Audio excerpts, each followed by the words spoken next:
आज हम संविधान का भाग 1 पढ़ना प्रारंभ करेंगे। भाग 1 है संघ और उसका राज्य क्षेत्र। भाग 1 है संघ और उसका राज्य क्षेत्र।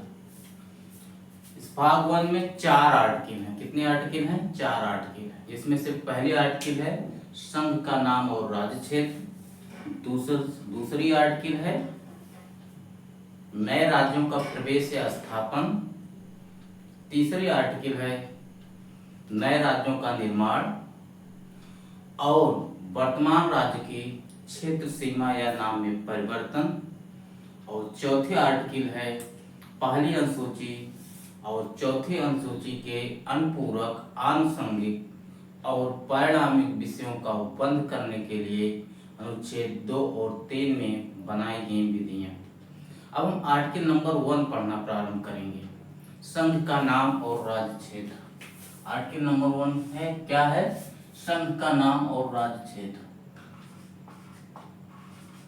संघ का नाम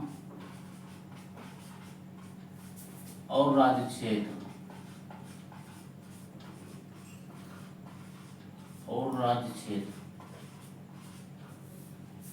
ध्यान दीजिए, संघ का नाम, संघ का नाम, संघ शब्द यहां है जो यह 2 अर्थ का प्रतिनिधित्व करता है। अर्थात संघ शब्द से 2 पॉइंट हमारे सामने निकल करके आते हैं। जो संघ वर्ड है यह 2 अर्थ का प्रतिनिधित्व करता है। पहला क्या है? देश का नाम। पहला क्या है? देश का नाम। और दूसरा क्या है?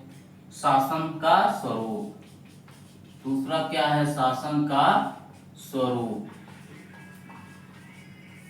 ध्यान दीजिए, यहीं पर ध्यान देने की बात है कि संघ का नाम और राज्य क्षेत्र। जैसे ही हम पहले आर्टिकल पढ़ते हैं, आर्टिकल नंबर 1 है संघ का नाम और राज्य क्षेत्र। इससे हमारे समझ में पल्ले में कुछ भी नहीं पड़ता है। संघ क्या है, राज्य क्षेत्र क्या है, कुछ नहीं। हमें एक एक शब्द से अर्थ निकालना पड़ेगा, तभी स्पष्ट होगा। यहाँ देखिए, संघ, संघ से क्या होता है? 2 पॉइंट हमारे सामने निकल करके आते हैं। अर्थात संघ वर्ड है, जो संघ शब्द है, इससे 2 अर्थ हमारे सामने निकल करके आते हैं। पहला क्या है? देश का नाम। दूसरा क्या है? शासन का स्वरूप। देश का नाम भारत अर्थात इंडिया होगा। भारत अर्थात इंडिया होगा, इंडिया होगा। शासन का स्वरूप क्या होगा? शासन का स्वरूप संघात्मक होगा। शासन का स्वरूप क्या होगा? संघात्मक होगा, अर्थात यूनियन होगा। यूनियन इंग्लिश वर्ड है, यूनियन होगा।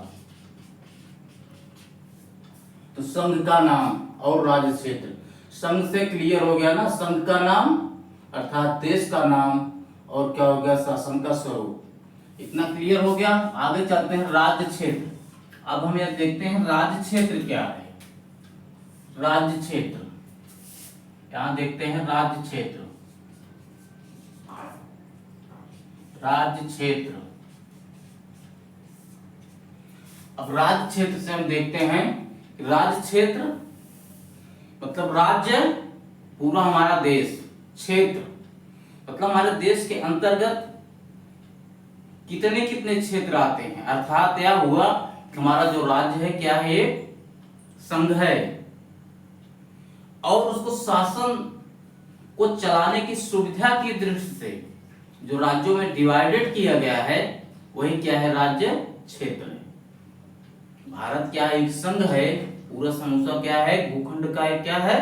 संघ है। लेकिन उसको शासन को सुचारू रूप से चलाने के लिए हमने क्या किया है? राज्यों में डिवाइडेड किया है, केंद्र शासित प्रदेशों में डिवाइडेड किया है। और क्या करते हैं?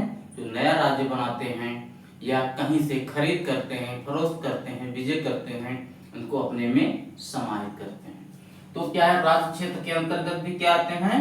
राज्य आते हैं, स्टेट आते हैं। स्टेट अर्थात राज्य आते हैं। और क्या आते हैं? राज्य के अलावा हमारे यहाँ और क्या हैं? केंद्र शासित प्रदेश हैं, UT union territory. UT union territory अर्थात केंद्र शासित प्रदेश, केंद्र शासित प्रदेश। और तीसरा कौन सा हो सकता है? अर्जित क्षेत्र, अर्जित क्षेत्र अर्थात जो क्षेत्र हम क्या करेंगे? अर्जित करेंगे, ग्रहण करेंगे, तो किसी भी विषय से ग्रहण करेंगे, चाहे युद्ध द्वारा जीतेंगे, चाहे संधि द्वारा जीतेंगे, चाहे उपहार द्वारा प्राप्त करेंगे, या अंतरराष्ट्रीय भिन्न भिन्न क्या है अंतरराष्ट्रीय नियम है, अंतरराष्ट्रीय नियम जो भी हैं हमारे उनके अंतर्गत प्राप्त करेंगे, तो क्या करेंगे? हम उनको अपने में मिलाएंगे। तो राज्य क्षेत्र के क्या हो गया? स्टेट हो गया, राज्य हो गए, यूटी हो गया, केंद्र शासित प्रदेश हो गया, और अर्जित क्षेत्र हो गया। इन सब का वर्णन कहाँ किया गया है? जितने हैं इन सब का वर्णन कहाँ किया गया है? अनुसूची 1 में किया गया है। अनुसूची 1 में इनका क्या किया गया है? वर्णन किया गया है, वर्णन किया गया है। ध्यान दीजिए। अब जब हम अनुसूची 1 आपको पढ़ाने लगेंगे प्रत्येक राज्य के बारे में, प्रत्येक राज्यों के गठन के बारे में, और केंद्र शासित प्रदेश के बारे में, और आगे अर्जित क्षेत्र के नियम क्या हैं उनके बारे में पूरा डिटेल से पढ़ाएंगे। अब हमने यहाँ देख लिया क्या? अब हम आगे देखेंगे यूनियन। मैंने एक शब्द यहाँ पढ़ा क्या? यूनियन। यूनियन होगा हमारे राज्य का जो स्वरूप होगा, हमारे राज्य के शासन का स्वरूप जो होगा क्या होगा? संघात्मक होगा। क्या होगा? संघात्मक होगा। ये संघात्मक जो वर्ड है लिया कहाँ से गया है, कैसे डेवलप हुआ है, इसके बारे में थोड़ा प्रकाश डालते हैं। अब हम संघ के बारे में पढ़ेंगे। संघ को समझने के लिए हमें 3 पॉइंट में इसका अध्ययन करना पड़ेगा। पहला है, इसका पहला पॉइंट है कन्फेडरल, कन्फेडरल। दूसरा पॉइंट है फेडरल। तीसरा पॉइंट है यूनिटरी। कन्फेडरल, कन्फेडरल मीन्स क्या होता है? परिसंघ। फेडरल मीन्स होता है संघ। यूनिटरी मीन्स होता है एकात्मक। अब हम 3 वर्डों के माध्यम से समझने का प्रयास करेंगे, तभी यूनियन तीन वर्डों के बारे में विशेष रूप से समझेंगे। उसके बाद तब यह क्लियर होगा कि यूनियन वर्ड की उत्पत्ति कैसे हुई है, यूनियन कैसे लिया गया है। क्योंकि ऐसा कोई भी एक सेंटेंस नहीं है जिसके माध्यम से व्याख्या कर दी जाए कि यहीं से लिया गया है। तो तीनों के बारे में एग्जाम्पल लेकर के विशेष रूप से समझेंगे, तब क्या होगा? क्लियर होगा। तो पहले कन्फेडरल समझते हैं, परिसंघ। परिसंघ के बारे में पहले देखते हैं हम। परिसंघ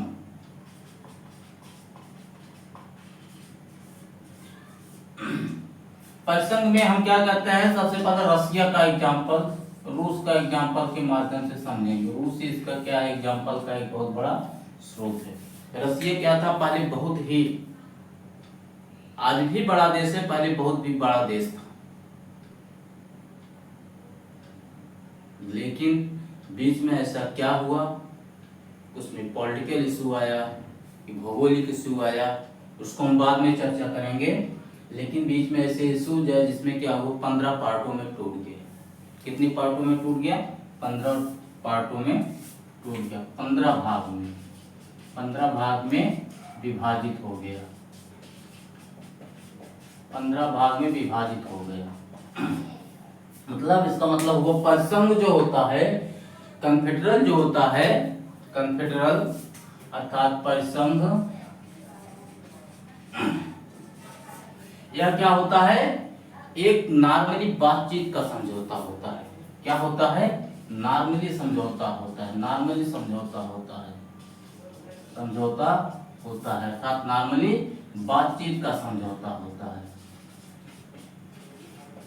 नॉर्मली समझौता या बातचीत का समझौता होता है। इसमें कोई विशेष रूप से बाउंडेशन नहीं होता है, बाउंड नहीं रखा जाता है, बाउंडेशन की बात नहीं की जाती है। नॉर्मली जैसे हम 2 लोग मिले और किसी कार्य के लिए सहमत हो गए, जब कुछ पॉइंट पर मेरा कार्य पहुंचा 2%, 4%, 25%, जब हमको लगा कि मुझे इसमें घाटा लग रहा है या मेरे अस्तित्व को खतरा है, तो हम उससे अलग हो जाते हैं। वही रसिया के साथ हुआ था। क्या हुआ था? 15 देशों में टूट के अलग हो गए। तो क्या होता है? एक नॉर्मली समझौता होता है या नॉर्मली रूप से बातचीत का केवल समझौता होता है। अब हम फेडरल देखेंगे। दूसरा क्या है? फेडरल या संघ, संघ देखेंगे या फेडरल देखेंगे। इसको हम दो देशों के एग्जाम्पल के माध्यम से समझेंगे। पहला कनाडा, दूसरा रूस। पहला क्या हुआ? कनाडा, और दूसरा क्या हुआ? पहला कनाडा और दूसरा यूएसए। कनाडा यूएसए के एग्जाम्पल के माध्यम से समझेंगे। संघ जो होता है क्या? नॉर्मली समझौता नहीं होता है, एक विशेष रूप से समझौता होता है, और ऐसा समझौता होता है जिसको तोड़ना आसान बात नहीं होता। समझौता होने के बाद टूटना आसान बात नहीं होता है। एक टूटता है तो कई विरोध करने लगते हैं। अब हम एग्जाम्पल के माध्यम से समझें। जैसे कनाडा का एग्जाम्पल सबसे पहले लेते हैं। कनाडा का एग्जाम्पल लेते हैं।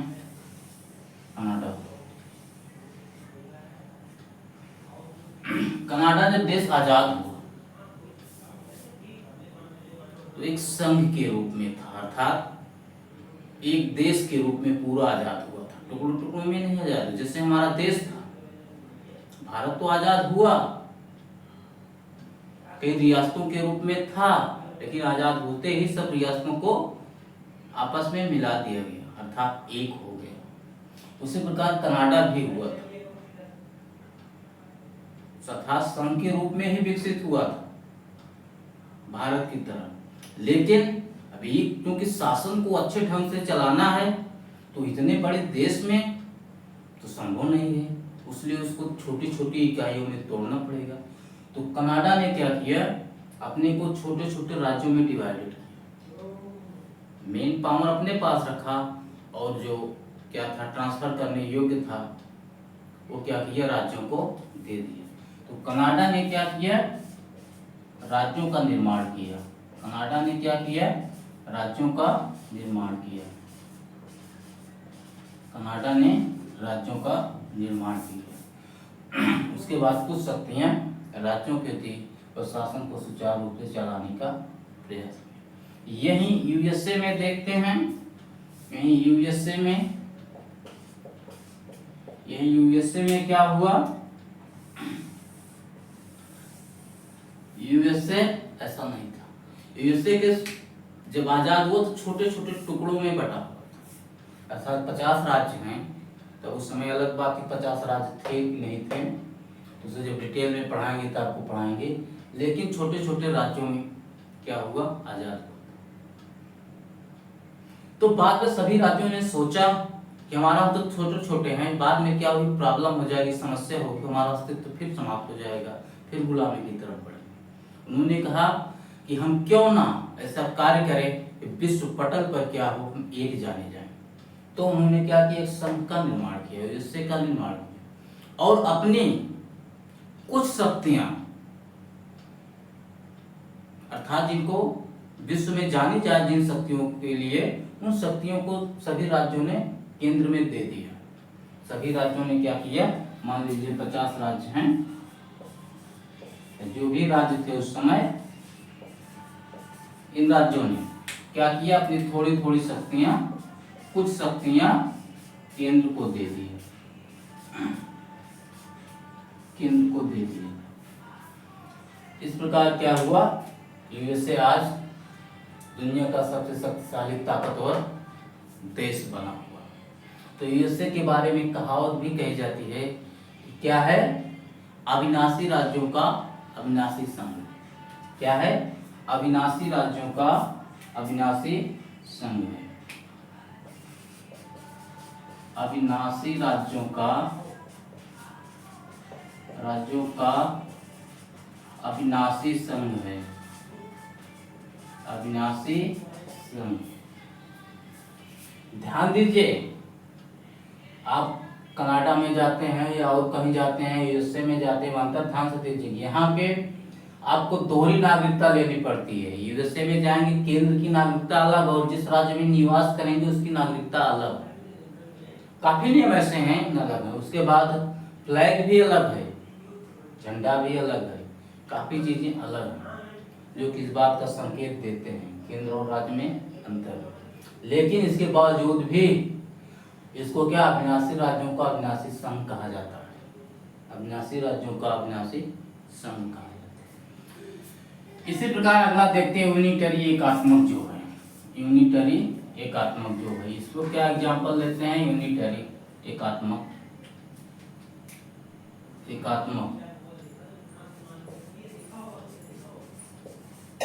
या यूनिटरी।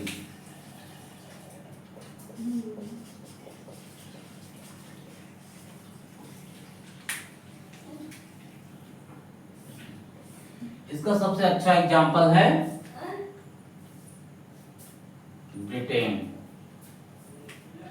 इसका सबसे अच्छा एग्जांपल क्या है, ब्रिटेन। ब्रिटेन सबसे अच्छा एग्जांपल है। ब्रिटेन में क्या है, अधिक राज्यों में डिवाइडेड नहीं है, बस 2-3 राज्यों में कुछ में ही डिवाइडेड है। उसके बाद उसकी समस्त शक्तियां क्या है, सेंटर में निहित हैं। समस्त शक्तियां क्या है, पहले से भी सेंटर में निहित थी, पहले से भी सेंटर में निहित थी और आज में भी सेंटर में भी निहित। तो 3 देशों से क्या हुआ हम ये समझेंगे। अब हम यह समझेंगे कि हमारे यहाँ अर्थात इंडिया में क्या हुआ, कैसे यूनियन क्या होता है, एकात्मक संघ विकसित हुआ। अब हम देखते हैं इंडिया में कैसे विकसित हुआ। यहाँ देखते हैं इंडिया, ध्यान दीजिए, जब हमारा देश आजाद हुआ इंडिया भारत, उसके बाद जो छोटी छोटी रियासतों में बटा था सब मिला लिया गया, एक हो गया, एक संघ हो गया। उसके बाद कुछ राज्यों में बटा भी था, फिर हमने उनमें नवीनीकरण किया अपनी सुविधा की दृष्टि से, उसको राज्यों में बांटा। उसको क्या किया, राज्यों में बांटा, जैसा कि कनाडा में हुआ था, छोटे छोटे राज्यों में बांटा। और आज भी देखते हैं अगर शासन की सुविधा की दृष्टि से हमें क्या होता है, प्रॉब्लम होती है, तो छोटे राज्यों में क्या करते हैं, डिवाइडेड कर देते हैं। इससे पहले कम राज्य थे, 20-22 राज्य थे, बाद में यह देखा जो बड़े बड़े राज्य हैं उन्हें शासन करने में क्या होगी, प्रॉब्लम हो रही है। जैसे यूपी को क्या कर दिया, उत्तराखंड में बांट दिया, उसके बाद बिहार को भी बांट दिया गया झारखंड में, उसके बाद एमपी को छत्तीसगढ़ में। इसी प्रकार हमें समय समय पर डिवाइडेड कर दिया। और इसका लक्षण यूएसए में शक्ति केंद्र में एकदम पावर है, उसको हमने यूएसए से लिया। भारत को क्या किया गया है, शक्ति यहाँ से भी लिया गया है, केंद्र की कुछ शक्तियाँ, और यहाँ से भी प्रेरित।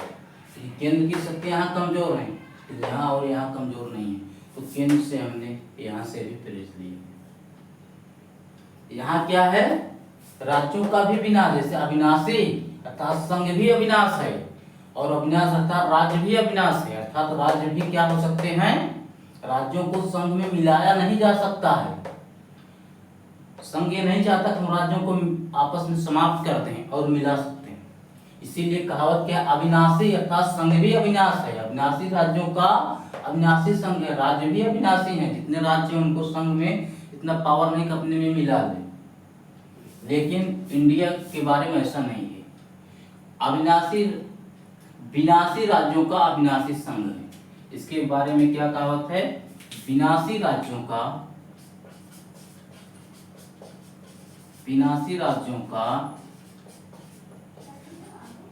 अविनाशी संघ है, अविनाशी संघ है। अर्थात विनाशी राज्यों का विनाश किया जा सकता है, अर्थात राज्यों को एक किया जा सकता है। जब संघ चाहेगा किसी भी राज्य को किसी भी में मिला सकता है। यह हमारे इंडिया में क्या है, पावर है। लेकिन यूएसए में ऐसा नहीं। तो संघ जब चाहे किसी भी राज्य को अपने में मिला सकता है। तो विनाशी राज्यों का अविनाशी संघ है, अर्थात संघ का विनाश नहीं किया जा सकता। तो अब हम आशा करते हैं कि आप समझ गए होंगे कि जो यूनियन है, संघ वर्ड है, जो हमारे यहाँ क्या है, शासन का संघात्मक स्वरूप लिया गया है, वो कैसे कैसे लिया गया है। वो एक स्थान से नहीं लिया गया, हमें आवश्यकता अनुसार सब देशों के संविधानों को अध्ययन किया, जैसा हमें उचित लगा अपने अनुसार मैंने पाया, परिवर्तन भी किया, उनसे नकल भी किया, परिवर्तन भी किया, उसी अपने हिसाब से डेवलप किया। अब हम आर्टिकल नंबर 2 पढ़ेंगे। आर्टिकल 2 है नए राज्यों का प्रवेश या स्थापन। आर्टिकल 2 क्या है? नए राज्यों का प्रवेश या स्थापन। और आर्टिकल 2A में बाद में जोड़ा गया कि सिक्किम के संघ के साथ मिलना, सिक्किम के संघ के साथ मिलना। तो हम आर्टिकल 2 देखते हैं, नए राज्यों का प्रवेश या स्थापन। नए राज्यों का क्या करेंगे? प्रवेश या स्थापन कराएंगे। तो सबसे पहले प्रवेश या स्थापन में अंतर को समझेंगे, तब उसके बाद क्या करेंगे, राज्यों को एग्जाम्पल के माध्यम से हम आपको समझाएंगे कि कैसे राज्य प्रवेश करते हैं, कैसे क्या होती है उनकी स्थापना होती है। पहले हम प्रवेश या स्थापना में अंतर समझें। प्रवेश और स्थापना। इसको हम एक एग्जाम्पल के माध्यम से समझेंगे। मान लीजिए जैसे फ्लैट हुआ, क्या हुआ? फ्लैट हुआ, और इधर क्या हुआ? खाली जमीन हुआ,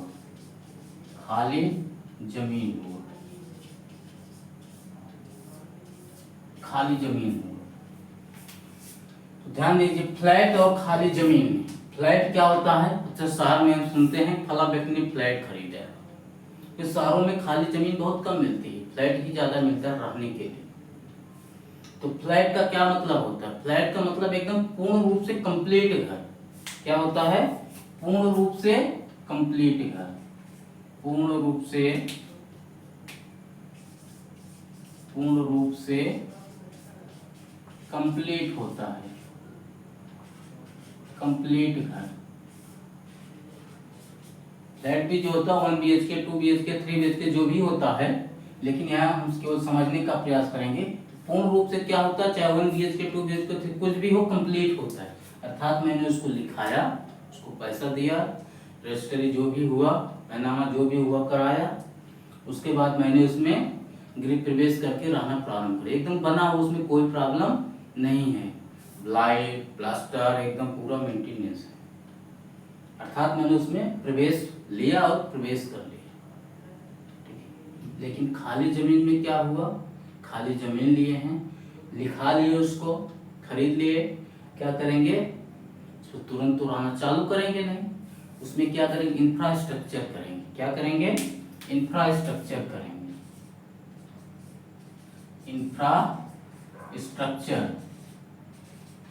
इंफ्रास्ट्रक्चर करेंगे। इंफ्रास्ट्रक्चर का मतलब होता है प्रारंभिक जमीनी कार्य करेंगे कुछ। अर्थात पहले उसको जमीन अगर गड्ढे में होगी समतल कराएंगे, ईंटों की व्यवस्था करेंगे, नींव भराएंगे, फिर ऊपर तक ले जाकर छत कराएंगे, फिर क्या कराएंगे? प्लास्टर कराएंगे, लाइटिंग की व्यवस्था करेंगे। जब रहने योग्य हो जाएगा तब उसमें क्या करेंगे? प्रवेश करेंगे। तब क्या करेंगे? प्रवेश करेंगे। दोनों में अंतर आप समझ लो। फ्लैट में क्या अंतर होता है और खाली जमीन में क्या अंतर होता है? तो वही होता है प्रवेश और स्थापना। हमने क्या किया? फ्लैट लिया और उसमें प्रवेश कर गए, और स्थापना क्या हुआ?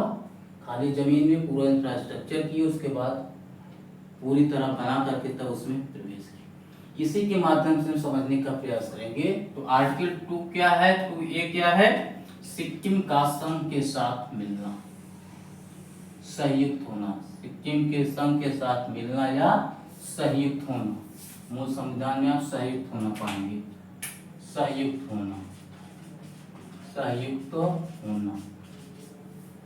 अब सिक्किम के एग्जाम्पल के माध्यम से समझते हैं। तो ध्यान दीजिए, सिक्किम क्या है? 35वां संविधान संशोधन के द्वारा इसको जोड़ा गया था। 2A को 35वां संविधान संशोधन के द्वारा जोड़ा गया था। लिख लेते हैं 35वां संविधान संशोधन किसके द्वारा 1974 के द्वारा जोड़ा गया था। और 35वां हो गया 36वां संविधान संशोधन के द्वारा क्या किया गया था 1975 के द्वारा पूर्ण राज्य के रूप बना दिया गया था। पूर्ण राज्य के रूप में अंदर कर लिया गया था। पूर्ण राज्य के रूप में हमने उसको एक्सेप्ट कर लिया था। पहले तो संयुक्त राज्य के रूप में बनाया था, उसके बाद क्या कर दिया पूर्ण राज्य के रूप में अंदर ले लिया। तो सिक्किम क्या था, ध्यान दीजिए, सिक्किम क्या था,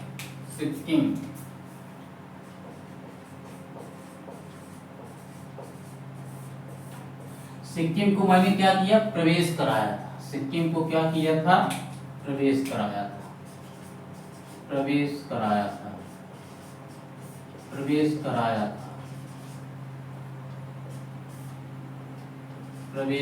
सिक्किम एकदम पूर्ण राज्य था, दूसरे के अंदर था, वहाँ राजशाही शासन था।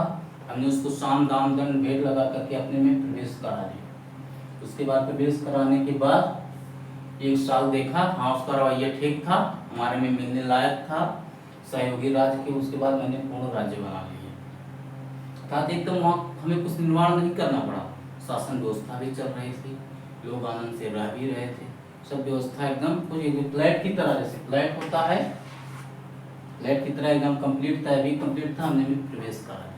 ठीक है, तो इसी प्रकार मैंने गोवा पर भी देखते हैं, इसी प्रकार मैंने क्या दिया गोवा को भी देखिए आप, गोवा को भी हमने किया। उसके बाद क्या किया लक्षद्वीप को भी, पुदुचेरी को भी, इन सबको क्या किया दूसरे का शासन था, क्या था फ्रांसीसियों का शासन था इन सबका। और हमने क्या किया उन्हें साम दाम दंड भेद लगा करके धमकी दे करके किसी भी प्रयत्न में प्रवेश करा। अब स्थापना देखते हैं क्या इसका होता है। स्थापना मान लिया मैंने युद्ध के माध्यम से, अंतरराष्ट्रीय नियमों के माध्यम से, या गिफ्ट के माध्यम से, या खरीद फरोख्त के माध्यम से, या लीज के माध्यम से मैंने कोई द्वीप ले लिया, ठीक है। द्वीप पे क्या होता है ले लिया, द्वीप खाली ही होता है, उसमें कुछ जनसंख्या निवास करती है, आदिवासी अधिक, जैसे हमने लक्षद्वीप और पांडिचेरी, दमन दीव ये सब लिया। तो उनमें क्या करेंगे बहुत ही परिवर्तन होने में टाइम लगता है। उसमें कुछ क्या करेंगे, कुछ एरिया को क्या करेंगे धीरे धीरे प्रोत्साहित करेंगे, वहाँ वर्क का अर्थात संसाधन विकसित करेंगे, अच्छे लोगों को बसाएंगे, धीरे धीरे वहाँ की जनसंख्या जब हो जाएगी कंप्लीट हो जाती है तब उनको राज्य का दर्जा देंगे। पहले केंद्र शासित प्रदेश बनाएंगे फिर राज्य का दर्जा देंगे। तो क्या होता है उनकी हम स्थापना करते हैं धीरे धीरे। हर एग्जाम्पल के लिए मान लिया जाए जैसे लक्षद्वीप, पांडिचेरी और दमन दीव को भी मान लिया जाए तो एक केंद्र शासित प्रदेश हैं, एक प्रकार से उनकी स्थापना ही हो रही है। क्योंकि पहले तो दूर हैं, केंद्र शासित प्रदेश बनाने का मतलब अपने से दूर हैं, उसके बावजूद वहाँ उस प्रकार की पहले से जनसंख्या नहीं है कि वो अपना स्वाभिमान की रक्षा कर सके। इसीलिए डायरेक्ट केंद्र के अंतर रखें कि कोई दुश्मन पड़ोसी देश या अपना दुश्मन देश है आकर के उनको बाला फुसला ले, उन पर कब्जा ना कर ले, जब तक केंद्र को पता चले उसमें क्या हो रहा है। इसलिए केंद्र अपना डायरेक्ट कंट्रोल रखता है। और दूसरा रीजन ये भी है कभी हमने उनमें पूरी तरह जो चाहिए पूर्ण राज्य बनाने के लिए कोई चीज़ डेवलप नहीं कर पाया, इसीलिए हम लक्षद्वीप को भी, लक्षद्वीप, पांडिचेरी, दमन दीव, इन सब को भी क्या करते हैं स्थापना की श्रेणी में भी रख सकते हैं। जब हमें विश्वास हो जाएगा हाँ सक्षम है, स्वाभिमान में सक्षम है, इन पर कोई दुश्मन कुछ भी नहीं कर सकता, तो इनको पूर्ण राज्य का दर्जा दे दिया जाए। लेकिन ऐसा भी फिलहाल कुछ है नहीं। हम यहाँ केवल समझने का प्रयास करेंगे। तो स्थापना और प्रवेश और स्थापना में अंतर को हमने क्या किया, विधिवत एग्जाम्पल के फ्लैट और खाली जमीन के माध्यम से, एग्जाम्पल के माध्यम से मैंने समझ लिया। ठीक है, अब हम अगली आर्टिकल पढ़ेंगे, आर्टिकल नंबर 3। आर्टिकल नंबर 3 है नए राज्यों का निर्माण और वर्तमान राज्यों की क्षेत्र, सीमा और नाम में परिवर्तन। नए राज्यों का निर्माण, वर्तमान राज्य की क्षेत्र, सीमा और नाम में परिवर्तन। यह सब पावर किसको प्राप्त है? संसद को प्राप्त है। अर्थात संसद राज्यों का पुनर्गठन कर सकती है। यह सब पावर किसको प्राप्त है? संसद को प्राप्त है। संसद, हमारी संसद जो क्या है, पार्लियामेंट, संसद राज्यों का पुनर्गठन करती है, पुनर्गठन करती है, राज्यों का पुनर्गठन करती है। संसद को अधिकार प्राप्त है कि राज्यों का पुनर्गठन करे। अब राज्यों के पुनर्गठन के लिए क्या क्या शर्तें, कुछ तो शर्तें होनी चाहिए कि राष्ट्रपति की पूर्व अनुमति होती है। क्या होती है? राष्ट्रपति की पूर्व अनुमति होती है। राष्ट्रपति की पूर्व अनुमति होती है, पूर्व अनुमति होती है। ध्यान दीजिएगा, राज्यों का पुनर्गठन, सीमा में परिवर्तन और नाम में परिवर्तन। हम जानते हैं कि राज्यों में क्या होती हैं, विधानसभा और विधान परिषद भी होता है। क्या होता है? विधानसभा, विधान परिषद अर्थात विधानमंडल भी होता है। जैसे संसद, केंद्र में संसद होता है, वैसे क्या होता है, राज्य में विधान मंडल होता है। तो क्या होता है, जब किसी राज्य की क्षेत्र, सीमा या नाम में परिवर्तन किया जाता है, उस राज्य से भी सलाह मांगी जाती है। क्या होता है? राज्य से भी सलाह मांगी जाती है। संबंधित राज्य से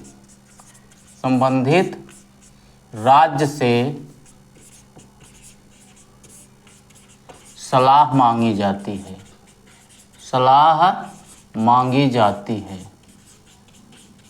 संबंधित राज्य से सलाह भी मांगी जाती है। और देखिए, यूटी मतलब केंद्र शासित प्रदेश, यूनियन टेरिटरी। यूटी का मतलब क्या होता है?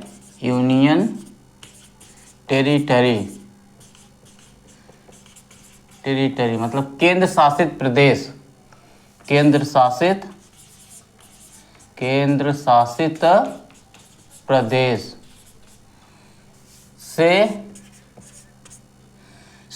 केंद्र शासित प्रदेश से सलाह मांगी भी जा सकती है, नहीं भी मांगी जा सकती, अर्थात मांगी ही नहीं जाती है। केंद्र शासित केंद्र होता है ना, तो इसीलिए नहीं मांगा जाता है। तो केंद्र शासित प्रदेश से सलाह भी नहीं मांगी जाती है, भी नहीं मांगी जाती है। इतने क्या होते हैं, मेन नियम होते हैं। अब हम देखते हैं कि कैसे क्या होता है, परिवर्तन होता है। तो नए राज्यों का निर्माण, संसद क्या करती है, नए राज्य कैसे बनाते हैं। ध्यान दीजिए, यहाँ से नए राज्य कैसे बनाते हैं, यहाँ से चलते हैं। नए राज्य,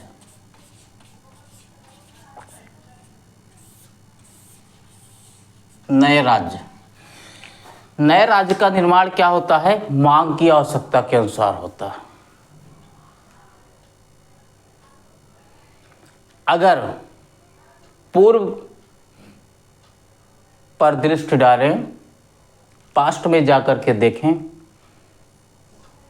तो यूपी और उत्तराखंड एक राज्य था। और कौन कौन से थे?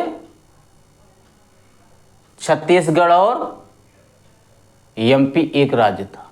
ये बड़े राज्य थे। ये क्या थे? बड़े राज्य थे। इनको शासन की संचार व्यवस्था को सुचारू रूप से क्या होती लागू करने में प्रॉब्लम हो रही थी। वहां के लोगों को प्रॉब्लम हो रही थी। वहां के लोगों को प्रॉब्लम हो रही थी। तो क्या हुई, समय समय पर मांग उठती है। जब मांग उठती है, लोग सड़कों पर आते हैं, धरना देते हैं। उसके बाद उसका प्रभाव संसद पर जाकर पड़ता है। जब लोग क्या करते हैं, सड़कों पर आते हैं, धरना देते हैं, मांग करते हैं, तो संसद में उसकी चर्चा होती है। जब संसद में चर्चा होती है तो अंत में क्या होता है, वो एक्ट बन करके क्या होता है, उसको डिवाइडेड कर दिया जाता है। तो अगर पास्ट में क्या देखें तो क्या था, यूपी और उत्तराखंड था। UP plus Uttarakhand. और क्या था? बिहार झारखंड था। झारखंड था। तीसरा क्या था? एमपी,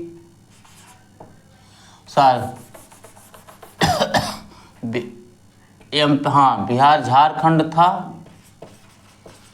एमपी और छत्तीसगढ़ था।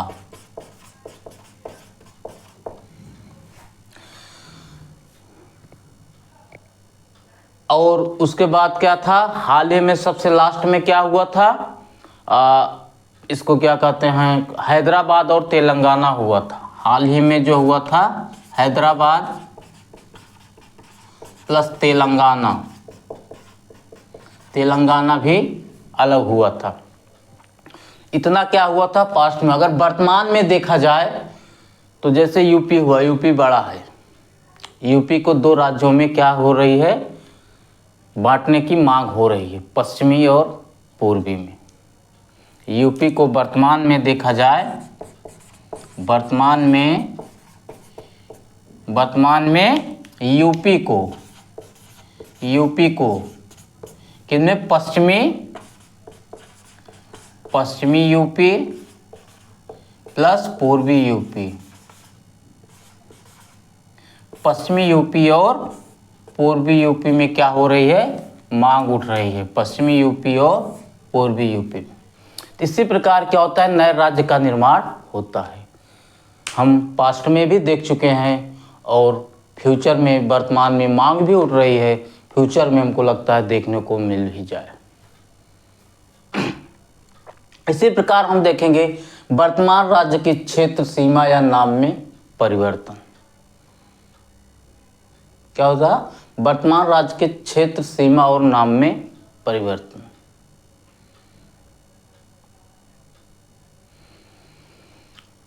तो संसद को एक पावर प्राप्त है कि उसकी सीमा में भी परिवर्तन कर सकती है और नाम में भी परिवर्तन कर सकती है। सीमा में परिवर्तन का एग्जाम्पल जैसे देखते हैं हम कुछ। सीमा में परिवर्तन, सीमा में परिवर्तन, सीमा में परिवर्तन होता है। मान लीजिए फॉर एग्जाम्पल के लिए जैसे देखा जाए तो यूपी का झांसी और ग्वालियर जो है एक क्या एकदम एमपी में पूरा घुसा हुआ है। एमपी से एकदम, एमपी के अंदर है, उसकी बाउंड्री लाइन को अंदर एकदम किया हुआ। मतलब जो सीमा से, जिस राज्य से जो भी सीमा से सटे हुए हैं, कुछ जिले हैं, उनको वो जिले क्या होते हैं, अपने राज्य में सरवाइव नहीं कर पाते। मान लीजिए झांसी हुआ, ग्वालियर हुआ, तो यूपी से सरवाइव नहीं कर पाएंगे। तो क्या करेंगे, मांग करने लगे कि मुझे क्या किया जाए, इसमें मिला दिया जाए। वहाँ मांगे उठने लगेंगी।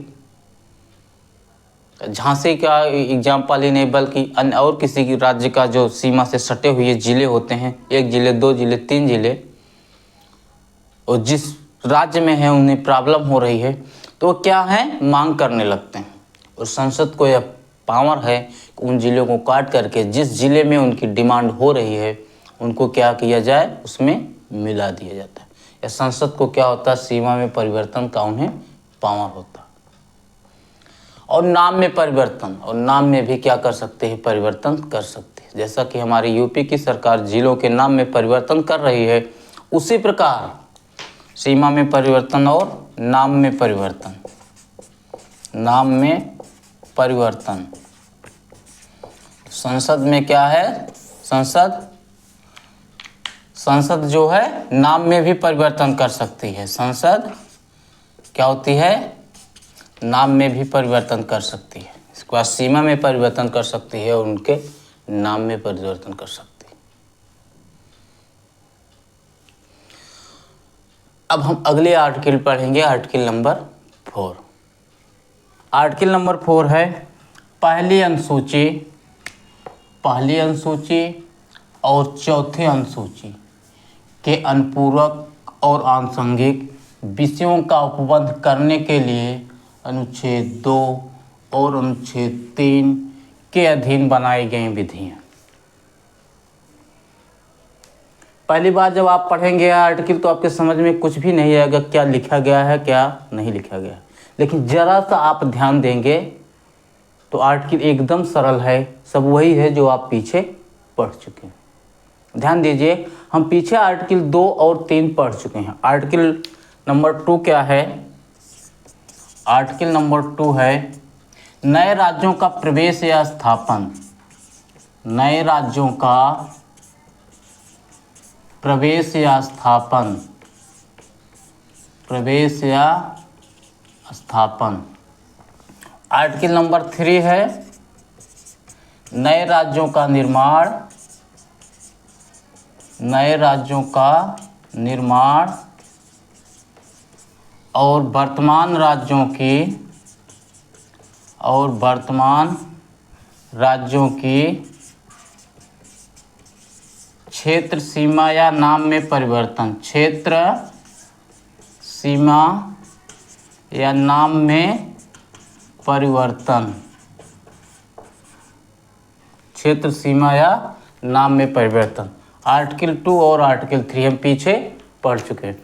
नए राज्यों का प्रवेश या स्थापन, ध्यान दीजिए आप, जो नए राज्यों का प्रवेश किया जाएगा, जो प्रवेश कराया जाएगा या नए राज्यों का निर्माण किया जाएगा, उनका तो लिखित रूप कहीं न कहीं होना चाहिए। तो वह लिखित रूप कहाँ होगा, पहली अनुसूची में होगा। लिखित रूप कहाँ होगा, पहली अनुसूची में होगा, पहली अनुसूची में होगा, पहली अनुसूची में होगा। ध्यान दीजिए। और आर्टिकल 3 में जो नए राज्य का निर्माण होगा, वर्तमान राज्य जो है उनकी सीमा में परिवर्तन होगा, नाम में परिवर्तन होगा, क्षेत्र में परिवर्तन होगा, हम सब पीछे पढ़ चुके हैं।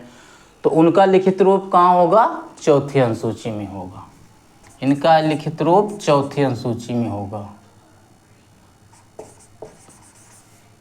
चौथी अनुसूची में होगा,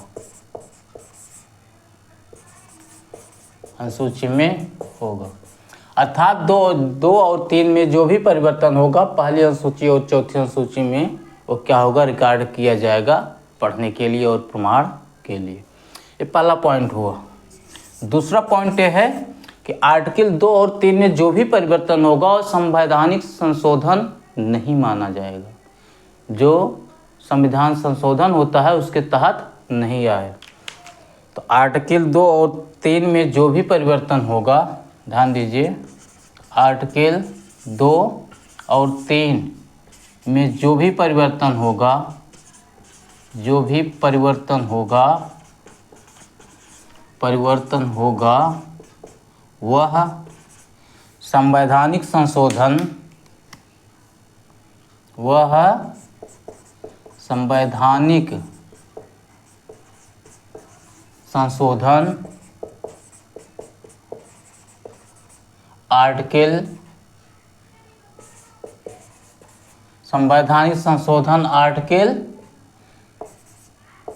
368 के तहत नहीं माना जाएगा, नहीं माना जाएगा। ध्यान दीजिए, आर्टिकल 2 और 3 में जो भी परिवर्तन होगा वह संवैधानिक संशोधन 368 के अंतर्गत नहीं आएगा।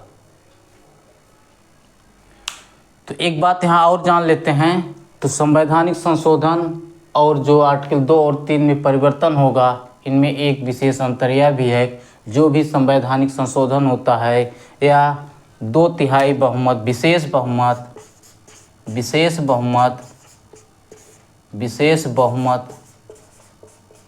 या 2/3 बहुमत से संसद में पास होता है।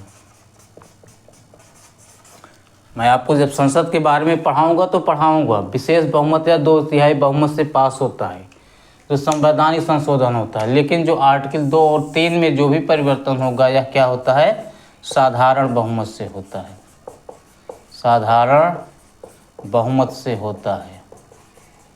इसीलिए संवैधानिक संशोधन और भी नहीं माना जाता है। अब हम अगला क्या पढ़ेंगे, पार्ट 2 पढ़ेंगे।